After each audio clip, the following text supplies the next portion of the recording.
భారీ అంచనాల మధ్య ఈ యంగ్ రెబల్ స్టార్ ప్రభాస్ హీరోగా నటించిన సినిమా నిన్న అనగా మార్చ్ 11న థియేటర్స్ లో విడుదలై మంచి రెస్పాన్స్ అందుకుంటోంది.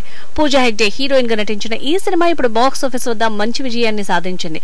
ఇక మరోవైపు ప్రభాస్ చేతిలో బోల్డ్ అని ప్రాజెక్టులు కూడా ఉన్న సంగతి తెలిసిందే. సలార్, ఆదిపురుష్ మరియు ప్రాజెక్ట్ కే సినిమాలతో బిజీగా ఉన్న ప్రభాస్ తాజాగా ఇప్పుడు కామెడీ ఎంటర్టైనర్లతో మంచి హిట్లు అందుకున్న డైరెక్టర్ మారుతితో ఒక సినిమా చేయబోతున్నారు. ఈ సినిమా గురించి అధికారిక ప్రకటన కోసం అభిమానులు కూడా ఆసక్తిగా ఎదురు చూస్తున్నారు. అయితే గత కొంతకాలంగా ఈ సినిమాకి ప్రముఖ మ్యూజిక్ డైరెక్టర్ ఎస్ థమన్ సంగీతాన్ని అందించనున్నట్టు వార్తలు వినిపిస్తున్నాయి. కానీ అధికారిక ప్రకటన మాత్రం వెలువడలేదు. ఇక తాజాగా ఈ సినిమాలో ప్రభాస్ హీరోగా మారుతి దర్శకత్వంలో చేస్తున్న సినిమాకి సంగీతాన్ని అందిస్తున్నట్టుగా ఎస్ థమన్ స్వయంగా ప్రకటించారు. ఈ వార్త ఇప్పుడు సోషల్ మీడియాలో వైరల్ గా మారింది. ప్రముఖ నిర్మాత డివి దానయ్య ఈ సినిమాని భారీ బడ్జెట్ తో నిర్మిస్తున్నట్టు తెలుస్తోంది. గత కొంతకాలంగా యాక్షన్ సినిమాలు చేస్తున్న ప్రభాస్ ఈసారి రూట్ మార్చి రాధేశ్యామ్ అనే ప్రేమ కథతో కనిపించారు. అలానే ఇప్పుడు కామెడీ ఎంటర్టైనర్ తో కనిపించనున్నట్టు తెలుస్తోంది. ఈ సినిమాకి రాజా డిలాక్స్ అనే టైటిల్ అనుకుంటున్నట్టు సమాచారం.